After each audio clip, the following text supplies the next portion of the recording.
Fossil discoveries challenge idea about Earth's start.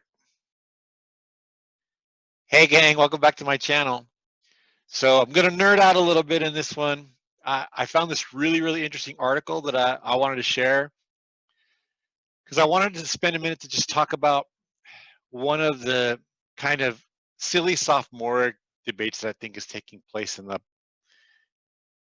public square, and for sure a lot more in the online community. And that is this notion that if you accept the Bible, if you believe the Bible, then you're a science denier. And that's just nonsense. That's just bogus. And one of the claims that's made to this is that, well, you know, science has further created explanations for the natural world, these have eliminated the need for God. And look, when I was an atheist, I had similar thinking and I would make similar claims, but, you know, they're not in competition. So, uh, and there's tons and tons of great thinkers in our world today that are committed Christians. And so there's just no genuineness to that claim. But what is neat is when science, to me, has new information that helps further establish how the Bible narrative explains things. And in this case, what I'm talking about is the creation of the world in Genesis, right? We have this classic notion that, according to science, that everything's this really long linear path. You know, the Earth took a super long time to form and to cool and eventually become water-like. And similarly with life started with a long, slow process of amino acids and protein chains, and eventually the formation of RNA and DNA and yada yada, and then obviously the long, slow path of random mutation to get from microbes to micro computers, right? So, and I don't want to really get into the evolution. That's a topic for another day. But that low slung process is now being challenged with this new discovery. And that's really what's exciting. So let me just kind of go through this, right? So fossil discoveries challenge ideas about Earth's start. A series of fossils finds suggest that life on Earth started earlier than anyone thought, calling into question a widely held theory of the solar system's beginnings.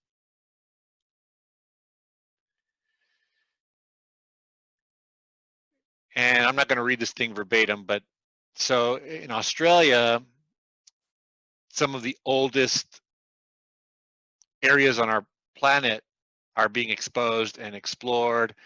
And in a region called Pilbara Craton, according to them, it was formed 3.5 billion years ago. They can see the Earth in its early beginnings. And one of the exciting discoveries here was that they found fossils. So the fossils add to a wave of discoveries that point to a new story of ancient Earth. In the past year, separate teams of researchers have dug up, pulverized, and laser blasted pieces of rock that may contain life dating 3.7, 3.95, and even 4.28 billion years ago. All of these microfossils, or the chemical evidence associated with them, are hotly debated, but they all cast doubt on the traditional tale. And this is, to me, exciting because, you know, of course, the way we have the Genesis narrative, right, is God spoke things, and then boom, there was separation of water, and then boom, there was land, and then boom, there was life. And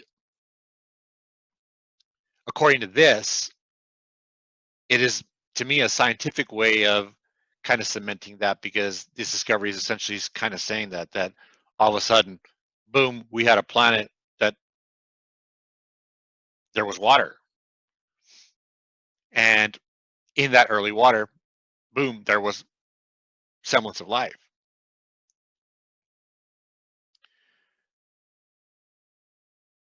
Right? The old story, right? As that older story goes, 500 million years the Earth formed, Earth was hellish and hot. The infant world would have been rent by volcanism and bombarded by other planetary crumbs, making for an environment so horrible and so inhospitable to life, the geologic era is named the Hadean for the Greek underworld. Not until a particularly violent asteroid barrage ended some 3.8 billion years ago could life have evolved. So that's the older story, that the Earth was just way too chaotic, way too hostile of a condition for us to even think that life exists.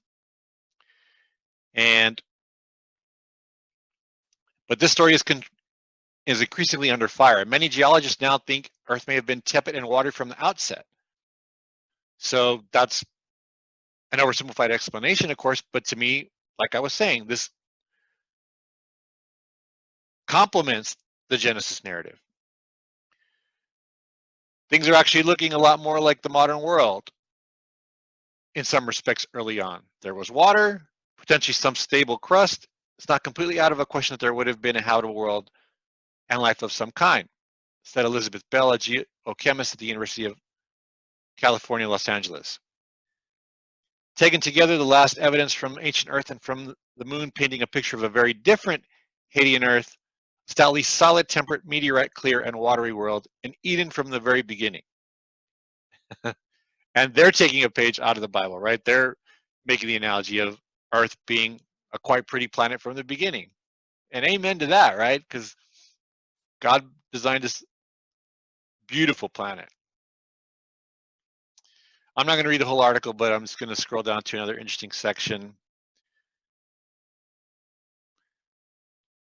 So then the next really interesting piece is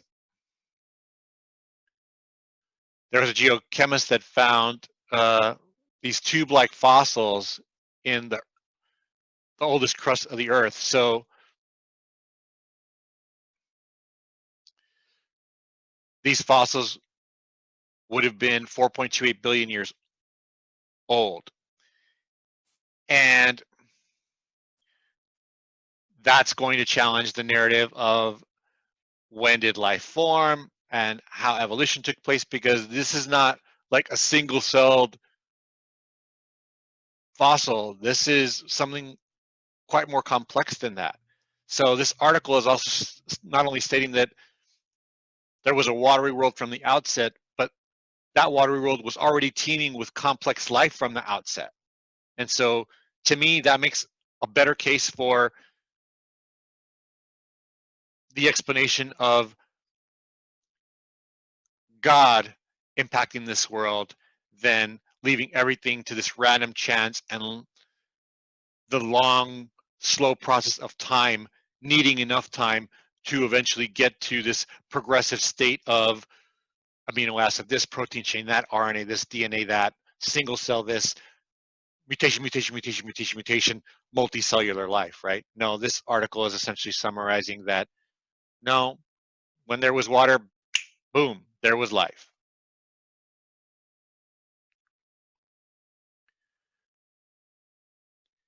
Now there's debate over the age, of course, right? This has to play out through the scientific method, and that's fine. Let the experts get into the analysis and start having their challenges to these investigations and these results. That's fine. I got no problem with that. So let me go down to another interesting part of the article.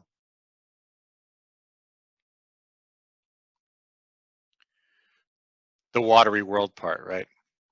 Fossils were not the first sign that early Earth might have been Eden-like rather than hellish. The rocks themselves started providing the evidence as far back as 2001. So they've been stumbling on this for quite some time now. The planet had a crust as far back as 4.4 billion years ago. So this is, again, changing the narrative of the age of the Earth, which has been, as far as I know, like been explained as the Earth is 4 billion years old. Well, if the Earth started to form 4 billion years ago, then it would have taken a lot more time to get to a surface crust, right? But this article is saying, no, the surface crust was there, bro.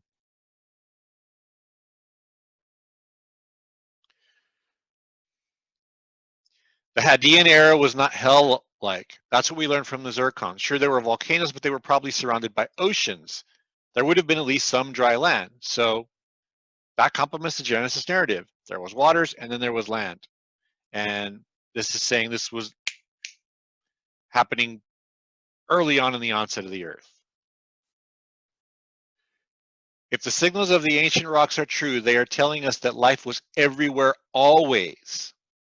In almost every place scientists look, they are finding evidence of life and its chemistry, whether it is in the form of fossils themselves or of the remnants of life's long ago stirrings.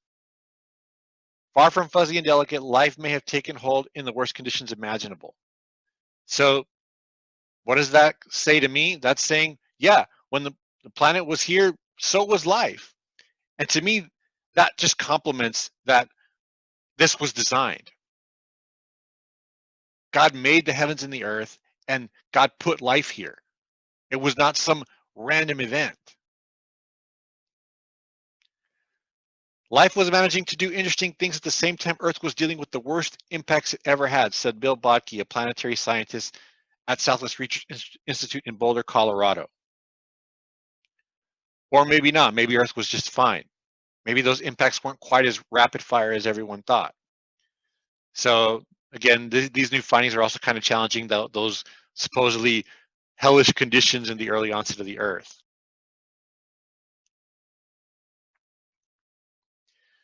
I want to get to another really exciting part of the article. So I'm going to scroll down here, and I'll have a link for this if you want to read the whole thing yourself.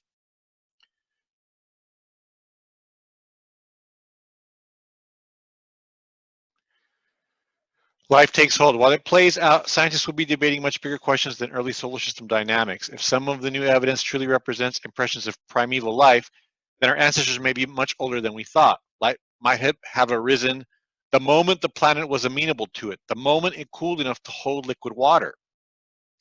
And then here's a quote from one of the scientists. I was taught when I was young that it would take billions and billions of years for life to form, but I have not been able to find any basis for those sorts of statements, said Valley. I think it's quite possible that life emerged within a few million years of when conditions became habitable. From the point of view of microbe, a million years is really not a long time, yet that's a blink of an eye in geologic time. There is no reason life could not have emerged 4.3 billion years ago. So in summary, that statement is saying to me that the early onset of the Earth's formation, there equally was early onset of life. And I just think this is a really cool article. And I don't think that I'm painting a very difficult picture here with just showing how this adds a complement to the Genesis narrative. Because the Genesis narrative itself has been subject to debate on how we can interpret the opening statement of Genesis 1, right? God created, and then there was the heavens and the earth, there was land, there was life, right? And I always like when there is a scientific basis that helps support that narrative. And to me, this is one of those. And I just wanted to share this with you guys because I found the article quite interesting. So whether or not you accept everything that I'm saying surrounding the article and the correlation, that's fine. Feel free to let me know in the comments. But I wanted to share this. And again, like I said, I'll post the link to the article in the details so you guys can check it out for yourself. But I found this exciting stuff and I wanted to share. That's all for this episode, guys. God bless you.